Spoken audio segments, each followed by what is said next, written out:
Yang nempel. Ada yang nempel, entah itu kuning-kuning yang Iya. yang kita anggap kotoran, itu buktinya bisa keangkat, Dok. Artinya nggak masuk. Keangkat, tapi sekaligus gerakan mengangkat sebagian kotoran telinga itu akan mendorong kotoran telinga yang ada semakin jauh ke dalam. Jadi Jadi yang kita lihat dan kita dapatkan itu bukan semuanya. Iya. Artinya itu adalah sebagian. Walaupun bisa tidak menutup kemungkinan, bisa aja itu semuanya. Gitu. Tapi resiko ada mendorong sebagian lagi lebih dalam. Artinya ada risiko si sebagiannya lagi malah terdorong ke dalam.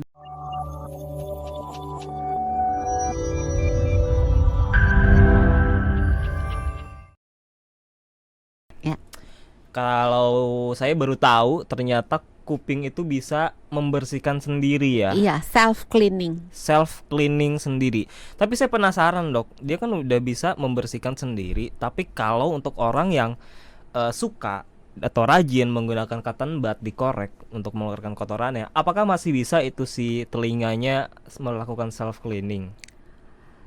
Sebetulnya mekanisme itu akan berjalan dengan sendirinya, tetapi penggunaan cotton bud masih diperbolehkan untuk telinga yang di luar daun telinga, jangan liang telinga.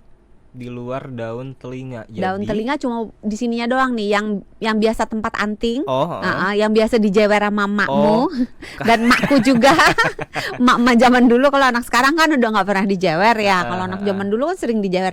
Nah, bagian daun telinga boleh dibersihkan dengan cotton bud. Ini kalau Anda yang nonton lewat YouTube channel Sonora FM 92 bisa melihat, jadi boleh di sini ya. Iya. Di daun telinga. Tetapi ketika sudah masuk ke dalam lubang telinga atau liang telinga, sebaiknya tidak dilakukan oleh yang bukan profesional. Jadi maksudnya kita ngorek-ngorek kuping kita dengan apapun sih sebenarnya, dengan cotton bud, dengan korek kuping, dengan jepit rambut gitu. Zaman sekarang ngorek-ngorek itu aneh-aneh. Ada yang pakai pulpen, pensil gitu.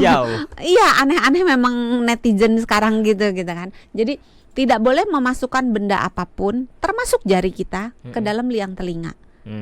Kecuali tenaga profesional. Kenapa? Karena resikonya adalah di ujung dari lubang telinga atau liang telinga kita ada selaput tipis yang namanya gendang telinga.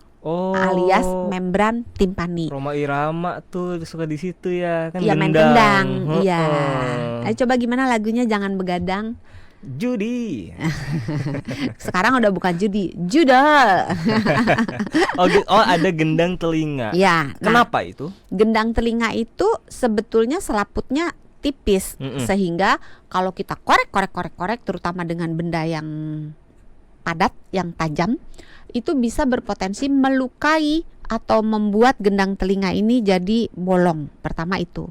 Kedua, benda-benda yang dimasukkan ke dalam telinga, berhubung jari kita tidak punya mata dan mata kita letaknya di luar, di depan, dan tidak bisa melihat ke dalam lubang telinga kita, ke dalam liang telinga kita, maka kita bisa aja salah mengorek sehingga menimbulkan luka di sepanjang liang telinga tersebut.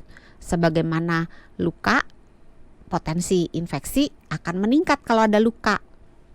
Ketiga, gerakan memasukkan segala sesuatu benda ke dalam liang telinga akan membuat kotoran telinga yang tadinya bergerak akan jatuh keluar, jadi masuk lagi. Ibarat tamu udah mau pulang nih, udah jalan, udah di depan pintu rumah, kita buka pintu terus kita dorong berjejalan masuk, ya masuk lagi tamunya gitu kan. Tapi kan kalau kita masukin cotton bud ke telinga, kadang kan ada yang nempel. Ada yang nempel, entah itu kuning-kuning yang yang kita anggap kotoran, itu buktinya bisa keangkat, Dok. Artinya nggak masuk.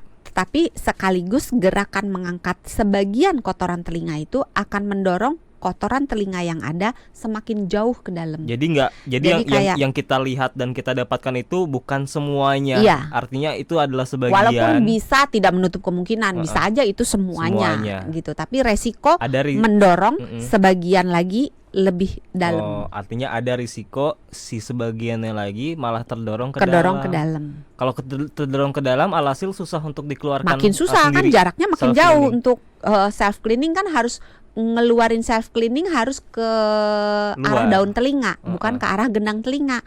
Nah, ketika kita dorong ke arah gendang telinga, maka jaraknya akan makin jauh kan. Jadinya susah. Jadinya dia ngerambat lagi, ulang lagi dari titik nol gitu kan.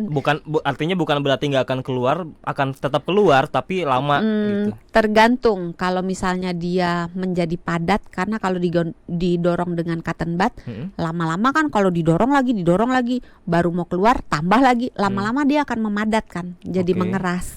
Nah, akibatnya nggak bisa lagi dikeluarin secara manual oleh orang biasa, tapi mungkin membutuhkan tenaga ahli seperti dokter atau ahli spesialis THT untuk melakukan berbagai tindakan. Bisa dikorek, bisa diirigasi, bisa juga disedot.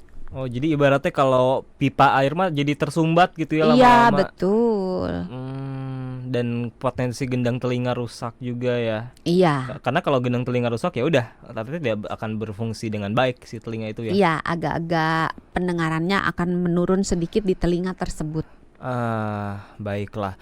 Nah ini tadi saya masih penasaran sih sebenarnya soal si Kotoran telinga yang menumpuk. bukan soal yang orang-orang yang masih rajin untuk menggunakan cotton bud itu, apakah dia sensor-sensor yang si self cleaning ini apakah artinya jadi rusak begitu? Apakah dengan rajin untuk cotton bud akhirnya si alat-alat untuk self cleaningnya jadi nggak mau orang udah dibersihin sama orangnya sendiri, gue nggak mau gitu. Sebenarnya dengan kita terlalu rajin membersihkan telinga dengan misalnya cotton bud atau dengan korek kuping, tindakan itu nggak cuma berbahaya seperti yang tadi ya, mendorong kotorannya ke dalam lebih jauh, meningkatkan resiko si gendang telinganya pecah atau melukai dinding liang telinga, tapi juga akan membuat mekanisme self cleaning yang harusnya berjalan dengan baik menjadi ngaco.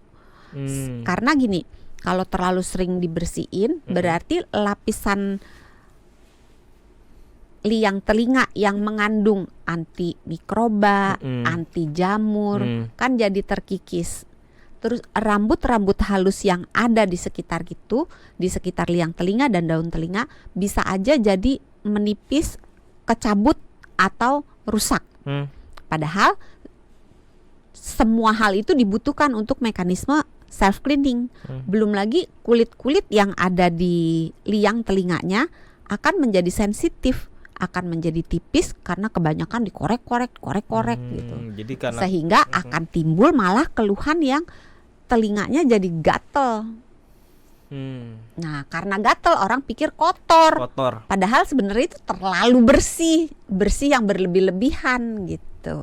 Terlalu bersih malah bisa bikin telinga gatal juga. Iya, makanya pantes buat yang saya telinga pernah merasa, bukan pernah sih, tapi sekali dua kali beberapa kali pernah gatal, tapi pas dicoba di bersih nggak ada apa-apa. Nggak ada apa-apa. Iya, coba nggak usah dibersihin, diistirahatkan telinganya biar dia melakukan mekanisme self cleaning. Siapa tahu setelah itu rasa gatalnya hilang. Kalau misalnya nggak hilang juga, jangan-jangan ada sesuatu, ada infeksi jamur misalnya di dalam telinga gitu. Serem banget ada infeksi jamur di telinga. Iya, telinga kita ini bisa macam-macam, mulai dari tadi yang kesumbat kotoran yang mengeras di dalam itu juga bisa menimbulkan masalah. Jadi banyak yang bisa terjadi di dalam gua tersebut. Ya karena telinga kan kita nggak bisa, kalau hidung kan kita bisa mengontrol ya apa yang masuk, udah tahu gitu. Tapi kalau telinga kan ada di samping, kita nggak bisa melihat ya. Jadi apapun bisa masuk ke dalam. Dan gitu. di hidung kita ada mekanisme bersin. Jadi kalau misalnya ada sesuatu kehirup misalnya atau ada sesuatu mengganjal di dalam, misalnya katakan dalam tanda kutip ada upil yang agak menggantung-gantung gitu, kan kita bersin. Pernah nggak kita bersin haci gitu, kadang-kadang ada sesuatu yang keluar. Nah, mekanisme bersin itu mekanisme tubuh untuk melindungi bagian saluran pernafasan kita dari berbagai benda asing yang terhirup masuk melalui hidung. Nah, kalau hidung kan enak bisa bersin ya, kalau telinga mah nggak bisa bersin telinga. Kaget yang ada kalau tiba-tiba bisa bersin ya.